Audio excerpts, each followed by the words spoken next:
Hey skiers, it's Bob with SkiEssentials.com. Welcome to our 2023 ski test. We've got a new model from K2 for you. This is the Dispatch 110. Really interesting new ski from K2. They've kind of joined this kind of hybrid 50-50 resort touring ski movement, and they've really kind of made a splash, especially with the construction of the ski.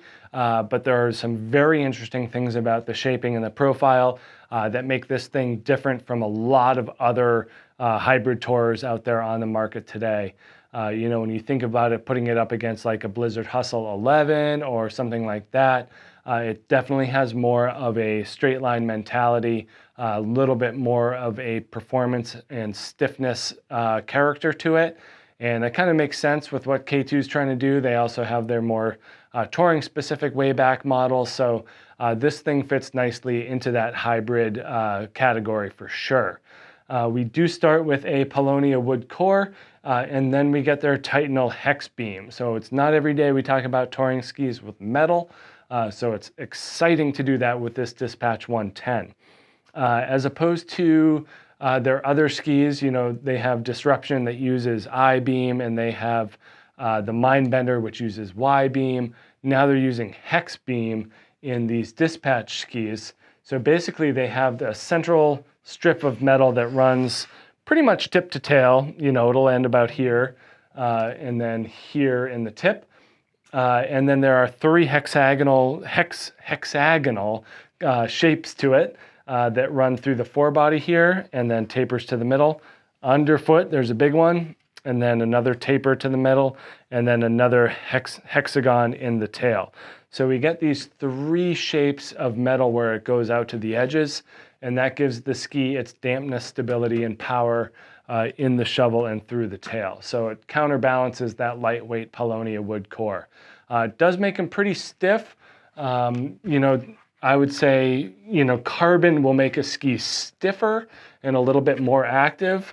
The metal definitely makes it more damp. So it's an interesting balance between ski companies that normally use carbon and then K2 who's trying something else out with some metal in a touring ski.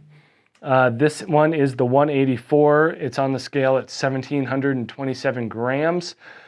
So it's, above that 1,500 gram category, but for the total shape and size and volume, that's still pretty light, especially for having metal in the ski. So really interesting stuff going on with this.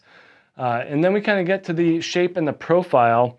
From a rocker standpoint, this thing's pretty bowed out. Definitely is going to float really well. We see that tip rocker start down about here. Pretty monster splay there. Definitely going to bounce you right out of the snow. That taper is pretty gradual, and we can talk about that in just a second a bit further, but nice to see that really, really bendy rocker in the tip.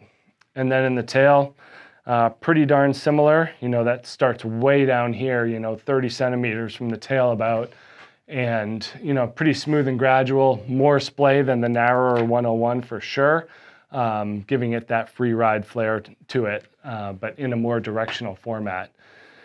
That lack of taper is really due to the fact that these things have a really long turn radius. We talk about long turn shapes in touring skis because it's just a more efficient way of skiing, skinning specifically.